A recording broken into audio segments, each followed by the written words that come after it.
Hi, everybody. Welcome back to another week of More Than a Statistic. I'm your host, Justin Griffin. I got 11 years clean, and we're grateful to be doing this and be a part of this. This is my friend here. Tab. I got almost 4 years. It'll be 4 years in May. Recovered. Thankful for that. Yes, ma'am. She's sitting in with me tonight, and we're going to actually talk over what the statistics are for substance and alcohol abuse use disorders. I'd like to start out by saying that as we go over these numbers, each one of them represents a husband or a son or a mother or a daughter. It's not just a number, it signifies a life attached to it. And going into this, I think Jessica said it best when she said that today's drugs ain't the same as they was. No, nowhere near. And a huge part of this is because of fentanyl. It's xylazine, it's a tranquilizer. Or we got fentanyl, xylazine, which they're putting in it now, which is a tranquilizer. Yeah. And naloxone can't revive people off of it, so it's a big thing with the naloxone. So that's a new battle they're facing. They said that benzodiazepines, commonly found in toxicology reports, methamphetamines, so they're mixing uppers and downers, and that's giving people heart problems. And they got carfentanil now, which is 100 times stronger than just fentanyl, and it's used to sedate elephants, and they're mixing that in there. Now, you said that. It made me go back to when I was in rehab. They told me then that they had started mixing the fentanyl in the meth. And I actually went and made them check and make sure that that wasn't in mine. Thank goodness that it wasn't, but it was starting to come out in it then. It's crazy. Yeah. It's basically in everything. Yeah. And there's a new thing I discovered. I hadn't even heard of this. It's called nitazines, and it's a new synthetic, and it says it's often missed in the standard tests. So they're starting to put stuff in it that doesn't even come up on these 10-panel tests like we're used to taking. I don't know who has the time or what where they come up with this stuff. Yeah, how do they know it? I don't know. Yeah. And also, I didn't know caffeine and lidocaine. They're putting lidocaine and stuff, and that's causing heart rhythm issues, immune suppression, and infections. It says because fentanyl is so powerful, sometimes 50 to 100 times stronger than heroin, even a tiny amount can cause a person's breathing to slow or stop. There isn't a solid scientific statistic that shows how many people die the very first time they use fentanyl, but we do know that fentanyl is now involved in about 7 out of 10 drug overdoses in America. Many of those deaths happen when people don't even know they're taking it. That's why fentanyl is considered one of the deadliest drugs on the streets today, and why harm reduction tools like naloxone is so important. 3 out of 4 overdose deaths involved an opiate. That's sad. It's crazy. That's very sad. And CDC reports 1 in 2 fake pills contain a potentially lethal dose. Yeah. And see, that's something that I didn't.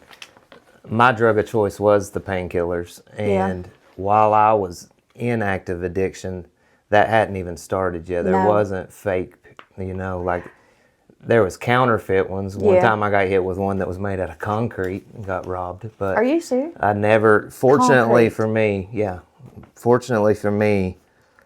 my recovery started before the fentanyl was being talked about. Well, and you hear them say all the time on TV, like the cops talk about just enough, like a grain of salt could kill a person. They say a tip of a pencil. Yeah, that's crazy. It is crazy. In a national survey, estimates years vary, though. About 70.5 million Americans, 24.9% of these aged 12 and up, used drugs this year. And surveys also indicate that adolescent drug use remains a major concern. Data shows between 6 and 8% of teens 12 to 17 report past month drug use in recent survey cycles, which brings me to the ones that I had found. An estimated 12.78% of adolescents 12 to 17 reported using marijuana in the past year. But alcohol consumption, the same age group, 9.15% of adolescents reported it the last month. And illicit drugs, 15% of high school students reported using or injecting drugs including cocaine, inhalants, heroin, methamphetamines, hallucinogens, or ecstasy. That's just high school. It's crazy. And prescription opioid misuse, 14% of high school students reported misusing prescription opioids. That blows my mind. Because in high school, well, you know, we went to the same high school. The worst thing was pot. Yeah. And you would very rarely hear of a hydro being talked about. Never. You know? And now, that many in just high school alone. Yeah, 12. Starting at 12. That's crazy. It's crazy. What? I don't know. I just don't have words for that. I mean, I think a lot of times in certain communities, there's nothing for people to do. That's not making it okay at all.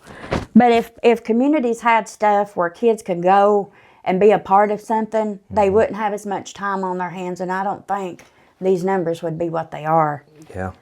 And a lot of it, I mean, even when I was in rehab, I can remember a story of a girl, and she was telling me that when she was 13, her mom talked her into taking her birthday money out and going and buying crack, and her mom smoking crack with her at 13 years old. 13, that's sad. You know, I'm thankful that my mom, Yeah. she was against it. Oh, you know? had a like good mom. Not even the pot. So Yeah. I'm grateful that ain't what caused, you know, that I Yeah. ain't got that hole of my mother created, yeah. because I love my mama. Oh, you yeah, know? your mom was a good person. In 2025, America saw roughly 41 million Americans aged 12 and older had a substance abuse disorder. 20% of people seen in emergency departments for non-fatal opioid overdose had a repeat overdose within the next year, most occurring in the first month. It's wild, isn't it? Yeah. And that's another one that I looked up originally, how many people die of their first overdose on fentanyl, and it couldn't really give me a clear answer. But then it said that. And as for me, like I've known a lot of people that this has happened to, and it always intrigued me that they do it so fast. Like I know a person that overdosed, had to go to the hospital. As soon as they come home, they hit the same bag again that they knew it was in That it, they knew and then did. overdosed again on it. Like, and it's just that's how crazy this disease is. It makes you not weigh none of this. I used to say all the time, you know, people would go to the ones that, like, they had distributed to somebody that overdosed. And that's the ones they wanted to go to. And I was like, why would you want to do that? And they said, well, because they know that's the good stuff. I said, but, you know, no matter what you're doing, you're still playing Russian roulette with your life if you're on drugs, you know, because you never know. So I don't think it would be too much different than, you know, me saying, why would you go to the one that you knew was killing people? Yeah. It's sad. It has to be part of the Satan in this disease. Oh, yeah. That keeps you to death. It Yes. has to be part of it. One thing I noticed is I got clean in 2014, and during COVID, my heart really thought about the people that are in the drug addiction, because they started locking us down, and I Yeah. knew what that was going to do. Yes. So a lot of these stats are from 2020 to 2025 is the latest that I could gather. And it says in 2020, 40.3 million people had substance use disorder, and that 6.5% received treatment. Said in 21, 46.3 million people had substance abuse disorder, and only 6.3% received treatment.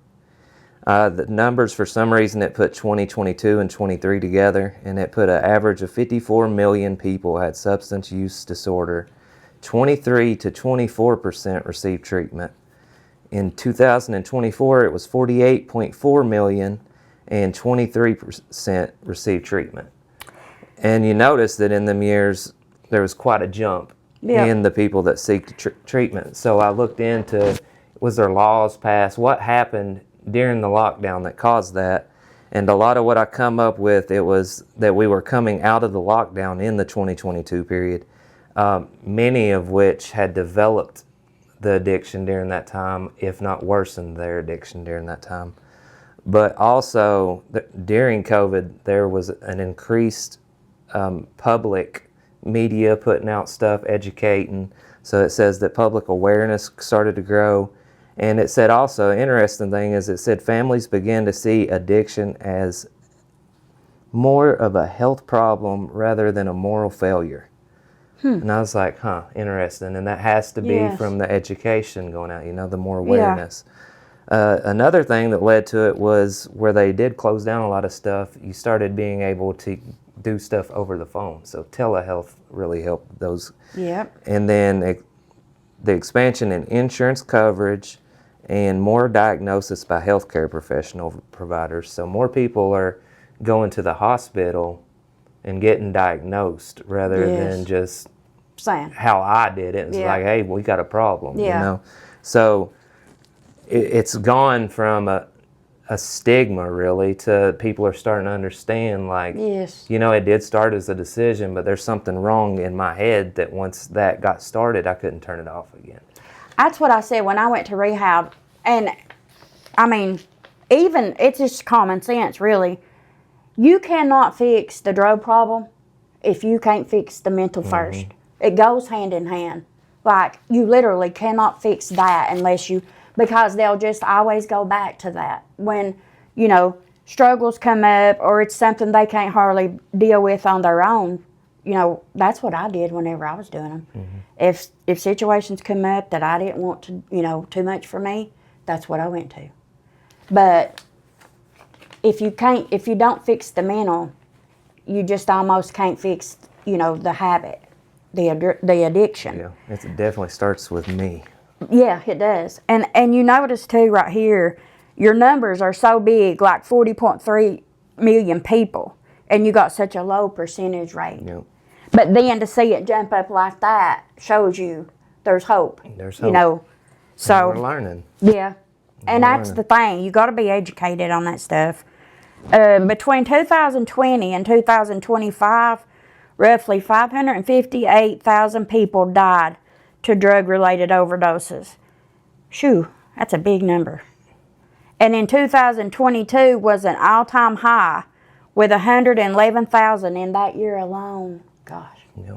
That's the year I went to 2022 rehab. was the year we come out of lockdown. That's the year I went to rehab. Wow. 2020, approximate overdose deaths were 91,800 to 93,000. In 2021, 106,000 to 699.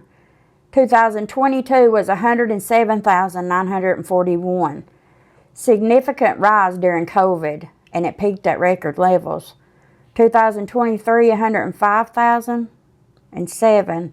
2024, 80,000 to 81,700.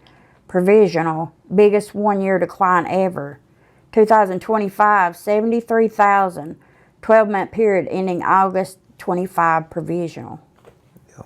And it goes to show there, it says the continued downward trend in provisional 2025 data suggests efforts such as a wider naloxone access, improved access to treatment, and changes in the drug supply are having an impact.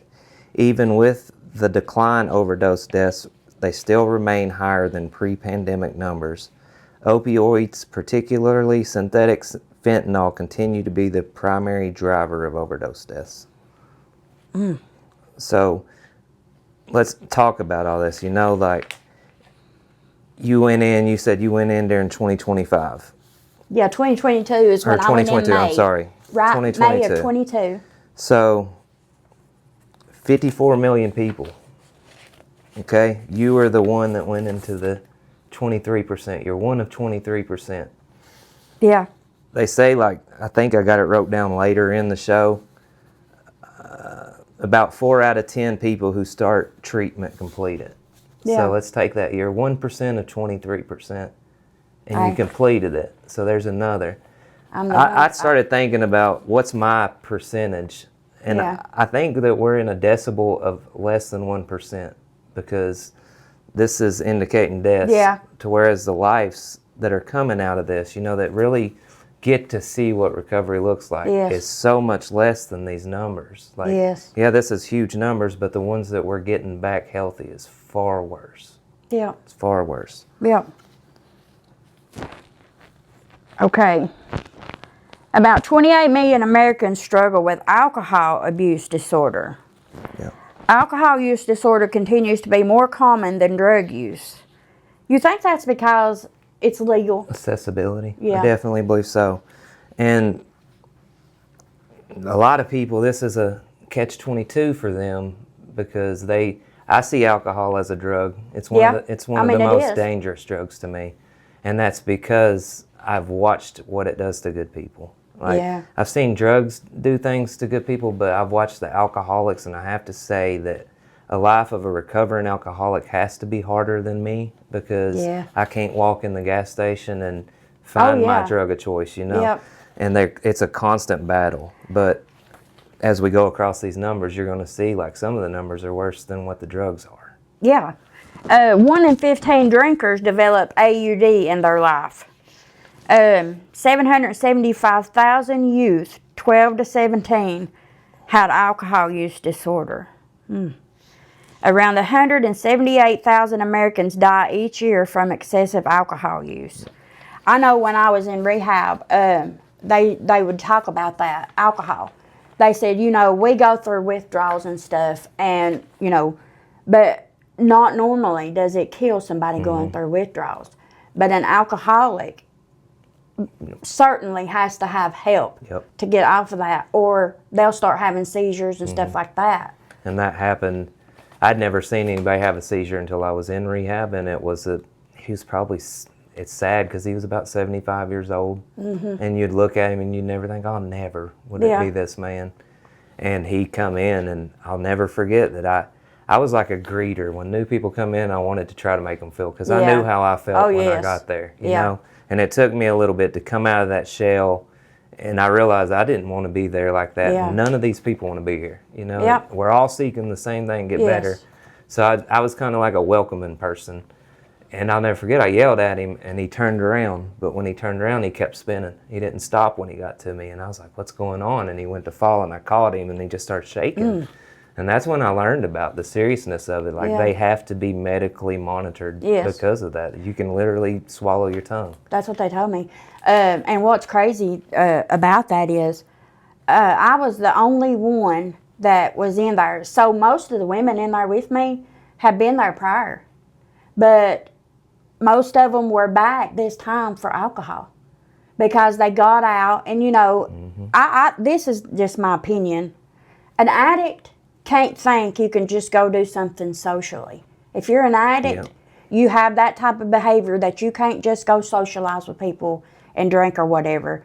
And because it was legal, so they would get out of rehab for drugs and go think, oh, I can just go socially drink. And then every one of them ended up back in there. And some of the women that were in there with me were like soccer moms or taking their kids to ball all the time. And their husbands traveled, and they turned to the alcohol use. Yeah, and it's once again, it leads to accessibility of it. Yeah. So it says alcohol use disorder is defined by an impaired ability to stop or control alcohol use despite negative consequences. Does that sound familiar? Yes, very. So it's a drug. It causes the same thing to these 1 out of 15 people. Yep. The next part, this one's kind of near and dear to my heart because I think this was the first time that alcohol ever affected my life. Was when I was 17. I remember we was coming home from eating at the Frosty Freeze. I'll never forget this trip. And it was my stepdad and my mom and me, and we come across a wreck. And I don't know why I got out. I don't know why they let me get out being 17, but I got out and I was like, I gotta help. I don't know why. I've always had that in me that I gotta help. Yeah. So I got out, and when I run up to the crash, I realized it was 2 of my friends. It was Katie Ritter and Eric Minyard. And just the terror from that scene, like I can still see everything. And it's been over 20 years now. Has it been? I remember every bit of that night still, like him screaming and her being there, and then the guy in the other car. And so at 17, I witnessed a head-on drunk driving collision that costed one of my friends their lives at that time. And that really stuck with me for a long time. It messed me up. I should have talked to people about it, but we don't. We don't. So for me, that and along with my brother at the time, my oldest brother, he was a severe alcoholic as long as I can remember. So like my disdain for alcohol, like I'd never been a drinker. I liked smoking pot first. That was my thing. I never did like that. You know, I went pretty much, just the pills is what I started with. So in this part, it says from 2020 to 2023, there was 50,991 alcohol-impaired driving fatalities just in the state of Tennessee. True. It says alcohol-impaired fatal crashes account for 30% of the U.S. traffic deaths each year. On average, more than one person dies every 40 to 45 minutes in an alcohol-related traffic crash. That's not much time. 40 minutes, and then you've got one person dying like that ever.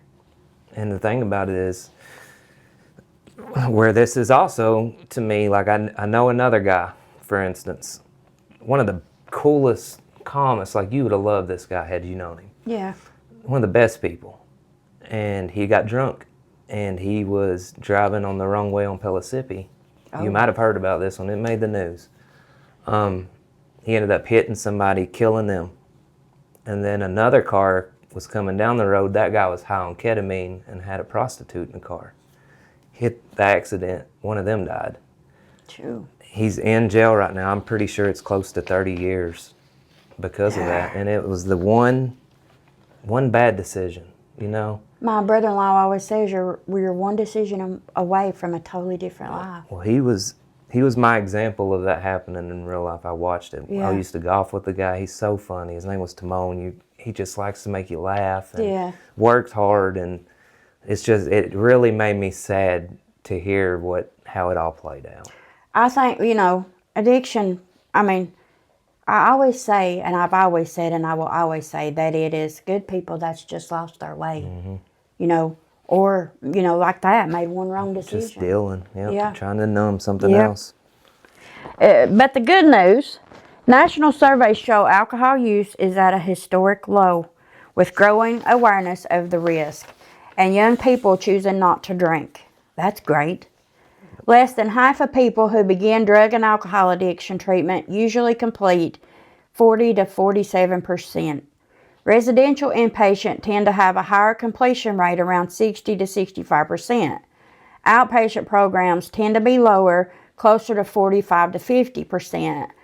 I think the residential, I say, and this is my opinion, is the way to go. Because, if I had the outpatient, I probably wouldn't have attended it like I should have. Yeah. But you get so many resources and so much knowledge doing inpatient that I don't know, you would get it as the outpatient, but I think it would be trying to cram it too much too fast. Yeah, and plus the world's you're still. Yes. So as for me, the world's what got me in that situation, So I had to be taken out of the world for a month, and it had to move on. Like my mama come, and then the life-changing part, I think, was when I watched her and my wife and Braylon, and he was just 2, Yeah. When they got to leave and I had to stay there, I think that's when the switch flipped on me that I can't do this, Yeah. I can't be missing family time. Like I don't even know how much I get. Yeah. But that was the light switch for me, is when they left and I didn't, and that broke a man. See, when I went right at the COVID. So I didn't get no visitors the whole 30 days I was there. They was not allowed to, normally they're allowed to come on weekends. I didn't get any. And that was hard. But I said when we was in there, you're in there for 30 days tucked away in this little, this 100-acre farm. But you're like in a little cocoon, so you feel safe.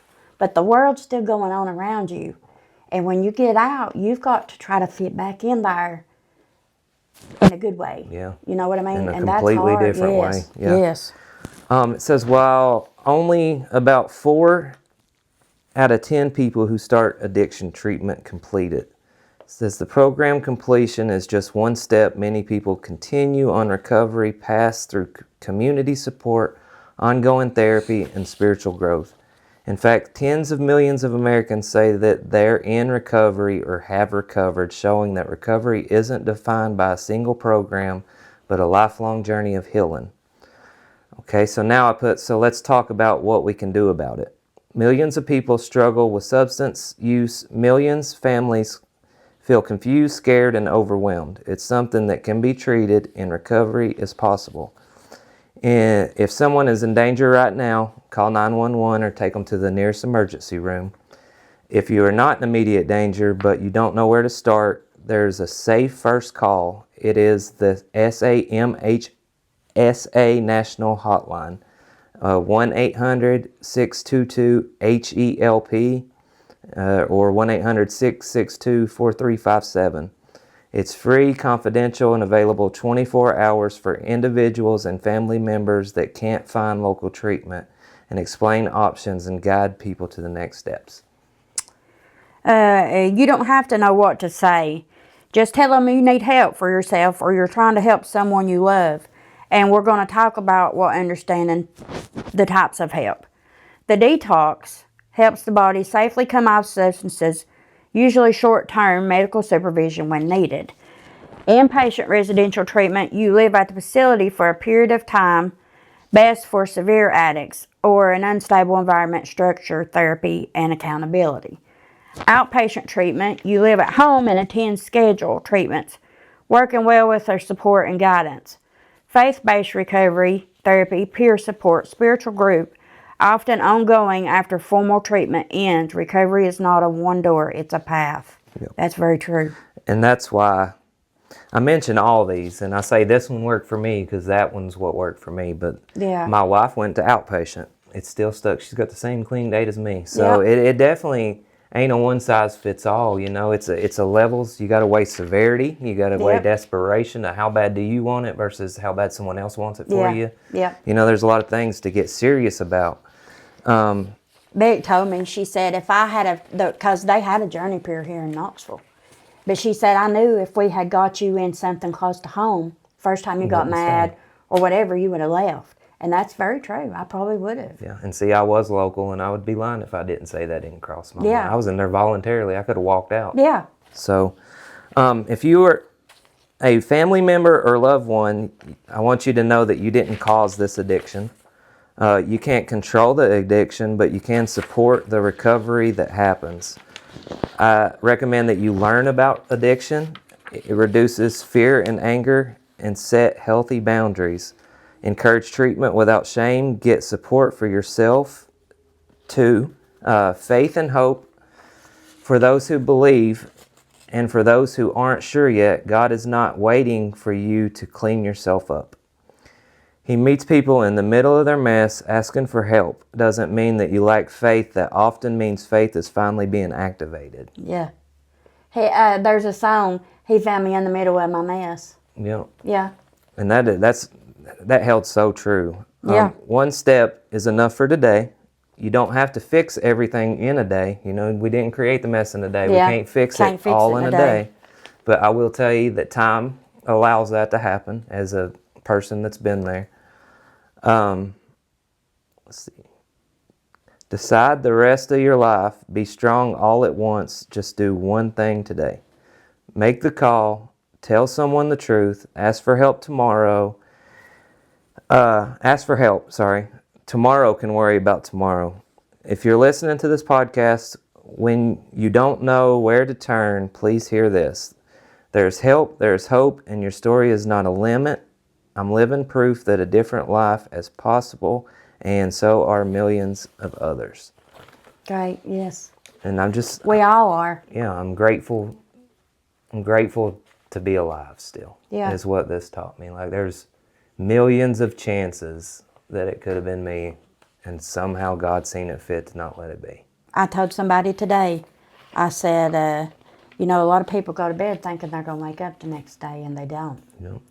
But thankful we have a God of second chances. I always say that because, and I told a customer this morning, I said, I can tell you for sure that prayer works, because if it was not for prayer, I can certainly tell you I would not be here today.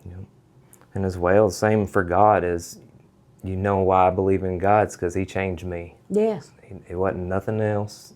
It wasn't me, It wasn't certainly. somebody else. You know, Yeah. He literally made me all this stuff that if you'd asked me when I was a teenager growing up, I'd be like, there's no way. Yeah. It's like, I ain't going to be no podcaster. You know, I ain't going to, all this Yeah. stuff.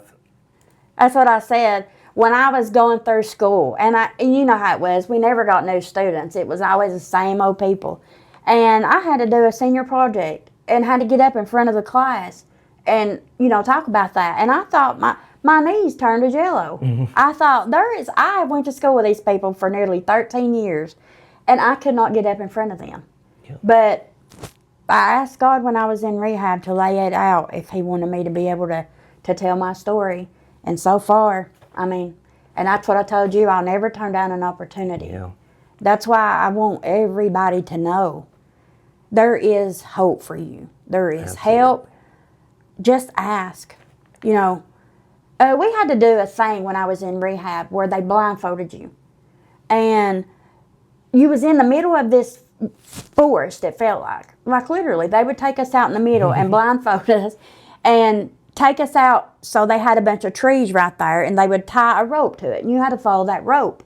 When you thought you were out, they'd come up, you'd raise your hand, and they'd come up behind you, and you would tell them, I think I'm out, I'm done.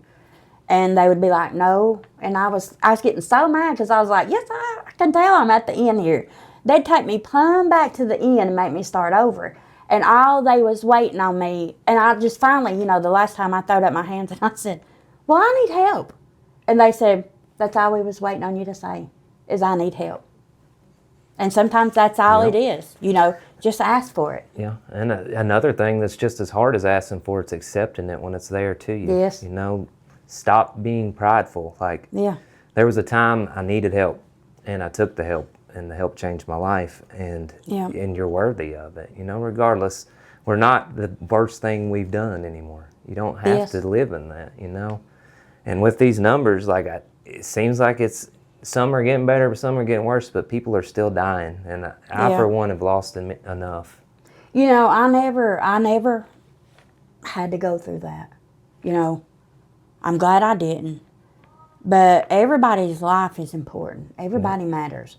So, it took me, being an actual addict myself, to have empathy and understand it. Same. Because I wasn't as understanding before that I went through all that mess as I come out to be. Yep. And I think that's what happened to me too, is He took me there to humble me. Yep. So, but you got anything else you'd like to talk on? No, I just want everybody to know we appreciate you watching. Absolutely. Every week, and continue to watch. Yep. And tell people about our podcast. Yeah, please. That's a big thing, is I was talking about trying to promote a podcast without promoting oneself, and that's a difficult task, Yeah. But we are grateful. I'd like to say, before I forget it, I meant to start out by it. We got 1 week left on the clothes, so if you got any clothes donations, you can just get with me, and then I'll come pick them up from you. If you donated, we sure appreciate you. We took our first little thing down there today, and I got to finally meet her and talk to her, and oh my gosh, she's so wonderful. Good. And she's even got us plugged in. She started, first thing she wanted to do was get somebody on the show, and hey, I got somebody for you. So we're just going to keep on doing it. God's obviously opening up doors, and I'm thankful for people like you that I have that can step in and sit down with me to do this. I'm very thankful for that. I appreciate the opportunity. I do.